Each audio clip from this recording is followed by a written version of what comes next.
Halo, apa kabar Wong Kito Galo? Selamat berjumpa kembali dalam program berita seputar iNews Sumsel. Di saat Anda siap beraktivitas di pagi hari, saya Rizka Silviana siap menemani Anda dengan berbagai berita dan informasi menarik hari ini, Senin 18 Desember 2023. Sajian utama hari ini antara lain, 2 tempat hiburan malam dirazia polisi.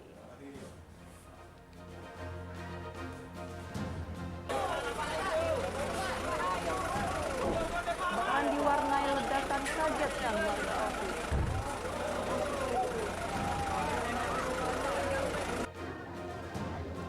Mantan suami sirih tusuk calon pengantin pria hingga tewas. Pemirsa, inilah seputar iNews Sumsel selengkapnya. Satu pengunjung hiburan malam positif menggunakan narkoba. Hal itu diketahui saat jajaran Polres Ogan Komering Ulu melakukan razia di 2 tempat hiburan malam terbesar, Grand MC dan Royal di Kota Batu Raja. Jajaran Polres Ogan Komering Ulu bersama tim gabungan melakukan razia 2 tempat hiburan malam Grand MC dan Royal di Batu Raja, Ogan Komering Ulu. Razia dilakukan guna mengantisipasi peredaran gelap narkoba di tempat-tempat hiburan malam. Satu persatu pengunjung dan pemandu lagu langsung dites urin. Hasilnya salah satu pengunjung positif menggunakan narkoba. Saat Satuan Satres Narkoba Polres Oku melakukan tes urin mendadak. Selain itu, pantauan di lapangan di 2 tempat karaoke Grand MC dan Royal terdapat minuman keras, berbagai merek yang dikonsumsi pengunjung. Diduga kuat beberapa merupakan barang ilegal. Untuk hasil, cuman ada 1 orang yang diamankan yang positif menggunakan narkoba. Untuk tindak lanjutnya? Untuk tindak lanjutnya nanti kita... Sayangnya temuan minuman keras belum diamankan polisi. Polisi mengaku saat razia itu fokus terhadap peredaran narkoba. Dari Ogan Komering Ulu, Widori Agustino, iNews melaporkan. Telan dana 19 miliar rupiah lebih per tahun. Dana SPPD Perjalanan Dinas DPRD Kabupaten Pali, Sumatera Selatan dipertanyakan hasilnya. Masyarakat Bumi Serepat Serasan akhir-akhir ini mulai mempertanyakan hasil dari perjalanan dinas anggota Dewan Perwakilan Rakyat Daerah Kabupaten Pali. Pasalnya, para wakil rakyat itu melakukan perjalanan dinas hampir setiap minggu, yaitu pada hari Senin sebagian ke kantor dan pada hari berikutnya sudah melakukan perjalanan dinas hingga hari Jumat. Kantor DPRD Pali pun pada hari Selasa hingga Jumat sangat sulit sekali jika ingin bertemu dengan para wakil rakyat ini. Tak tanggung-tanggung, dana yang dikeluarkan untuk membiayai perjalanan dinas para anggota DPRD ini mencapai hingga 19,6 miliar rupiah lebih per tahunnya. Dengan besarnya anggaran ini membuat masyarakat Pali pun mulai bertanya, hasil dari perjalanan dinas ini apa manfaatnya yang bisa dirasakan oleh masyarakat langsung. Lembaga swadaya masyarakat dan tokoh masyarakat di Kabupaten Pali pun mulai angkat bicara. Mereka meminta aparat penegak hukum untuk mengusut tuntas kebenaran dana perjalanan dinas ini. Bahkan salah satu tokoh masyarakat Pali meminta pemerintah untuk mentiadakan lagi perjalanan dinas yang hanya menghabiskan uang rakyat ini. Selaku LSM mewakili masyarakat, saya mohon agar APH untuk segera memeriksa anggaran DL yang 19,6 itu agar segera diusut tuntas. Karena menurut kami apa hasilnya, kami pun nggak tahu apa hasilnya sekarang. Dan dana sebesar itu sangat disayangkan kalau tidak ada hasilnya sama sekali. Yang DL itu tidak ada hasil. Jadi seharusnya pemerintah kabupaten itu koordinasi dengan pihak DPR. DL itu hasilnya apa? Kalau memang tidak ada hasilnya, uang yang dianggarkan oleh Pemda Pali ini kembalikan oleh seluruh anggota DPR. Dari hasil audit temuan BPK pada tahun 2022 ditemukan 5 miliar rupiah lebih uang perjalanan dinas yang harus dikembalikan ke kas negara. Dan sampai saat ini masih 300 juta rupiah lebih yang belum dikembalikan. Atas temuan inilah yang membuat pertanyaan besar di tengah masyarakat Pali. Dari Pali, Sumatera Selatan, Bisrun Silvana, iNews melaporkan. Badan Pengawas Pemilu Muara Enim menggelar kegiatan pelatihan saksi partai politik pemilu tahun 2024. Pelatihan para saksi parpol ini untuk menyampaikan pesan dalam merekrut para saksi yang kompeten, kapabel, dan dapat dipertanggungjawabkan dari tingkat TPS hingga nasional. Puluhan anggota partai politik dan para panitia pengawas kecamatan bertempat di Hotel Gria Sintesa Muara ini mengikuti pelatihan saksi partai politik. Saksi mempunyai peran penting dalam kesuksesan berlangsungnya pemilu. Oleh karena itu, tugas-tugas spesifik harus dimiliki para saksi peserta pemilu dalam menjalankan tugas secara baik dan profesional. Ketua Bawaslu Kabupaten Muara ini melalui Divisi Penertiban Penindakan dan Datin mengatakan Bawaslu memfasilitasi para parpol untuk mempersiapkan para saksi yang akan bertugas di setiap TPS dengan memberikan pengetahuan kepada para saksi, sehingga dalam melaksanakan tugas di TPS nantinya akan dilaksanakan sesuai dengan tata cara dan ketentuan sebagaimana disampaikan para narasumber. Dikatakan M. Ali Akbar, para saksi nantinya siap bertugas di TPS dalam wilayah Kabupaten Muara Enim yang berjumlah 1.743 TPS. Kami memfasilitasi para partai politik untuk kemudian mendengarkan sampaian dari para narasumber terkait tentang tata cara saksi bertugas di TPS yang ada di Kabupaten Muara Enim yang berjumlah 1.743 TPS. Bawaslu Muara Enim berharap partai politik yang telah menugaskan para saksi yang kompeten kapabel untuk sama-sama menjaga hak pilih dan hak partai politik untuk memastikan suara para peserta pemilu sama dari tingkat TPS PPK Kabupaten hingga nasional sama. Dari Muara Enim, Edwin Sasatria, iNews melaporkan. Galih Aditya Dharma, caleg DPRD Kabupaten Oku Timur mengadakan Lomba Desa Negeri Pakuan di Dusun Pakuan Jaya, Kecamatan BP Peliung, Kabupaten Oku Timur. Dalam mengisi masa kampanye yang telah dibuka oleh KPU tanggal 28 November 2023, Galih Aditya Dharma, caleg DPRD Kabupaten Oku Timur dari Partai Perindo, mengadakan beberapa lomba diantaranya lomba badminton, lomba karaoke, dan lomba gaplek. Lomba yang diadakan ini selain bertujuan untuk hiburan dan menyalurkan bakat untuk warga, juga bertujuan mengenalkan Galih Aditya Dharma sebagai caleg DPRD Oku Timur yang ikut dalam kontestasi politik dari Partai Perindo. Galih Aditya Dharma yang bertarung di Dapil 1 mendapat sambutan baik dari masyarakat. Dapat dilihat dari banyaknya warga yang antusias dengan acara. Bahkan musisi lokal dari Desa Bantan dengan sengaja menciptakan lagu khusus untuk Galih Aditya Dharma dan Partai Perindo sebagai bentuk dukungan kepada Galih Aditya Dharma dan Partai Perindo. Inilah saatnya pesta demokrasi itu sebenarnya, yang selama ini kemungkinan kita disuguhkan dengan nuansa-nuansa politik yang monoton, wani piro dan sebagainya itu kan.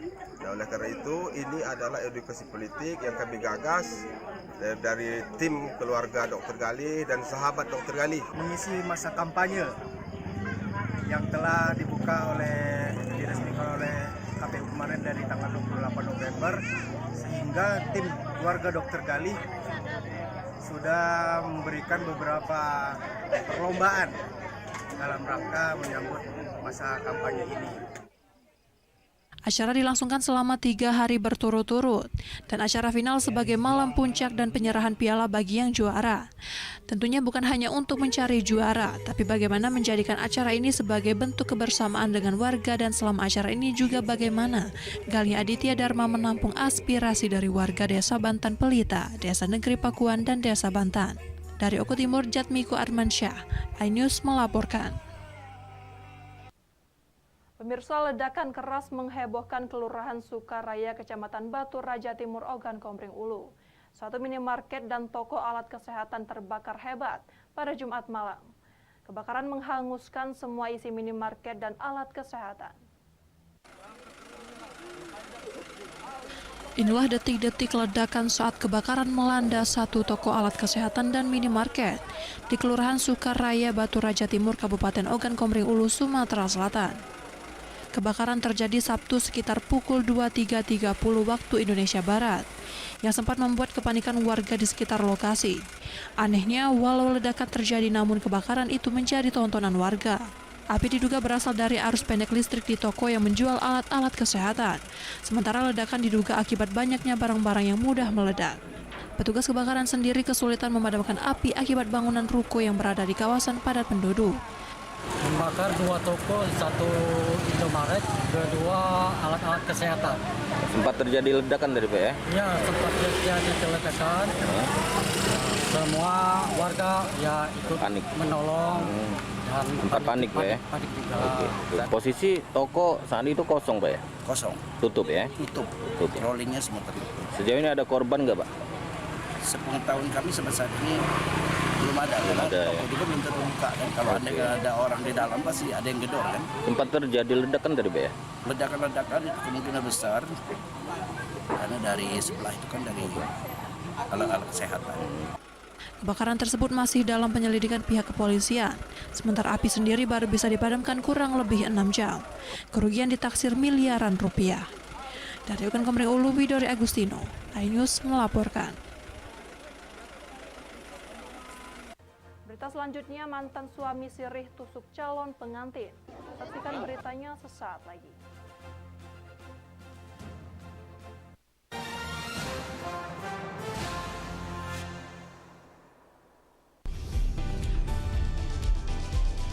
Atika Hasiholan yang lagi seneng banget karena ibunda Ratna Sarumpait akhirnya bebas bersyarat. Kali ini Ruben akan melaporkan oknum yang dianggap menghina Betran dan Thalia Onsu. Digelar di kediaman Jennifer, pasangan ini sampai merogoh kocek ratusan juta rupiah demi menggelar pesta meriah.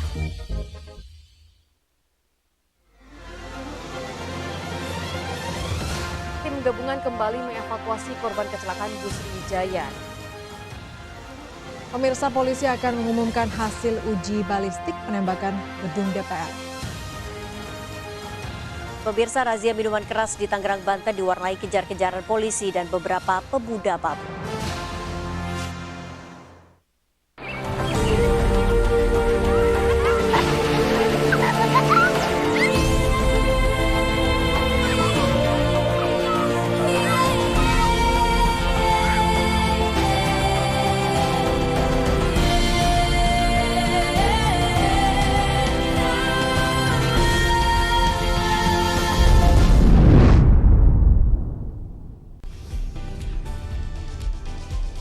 Atika Hasiholan yang lagi seneng banget karena ibunda Ratna Sarumpait akhirnya bebas bersyarat. Kali ini Ruben akan melaporkan oknum yang dianggap menghina Betran dan Thalia Onsu. Digelar di kediaman Jennifer, pasangan ini sampai merogoh kocek ratusan juta rupiah demi menggelar pesta meriah.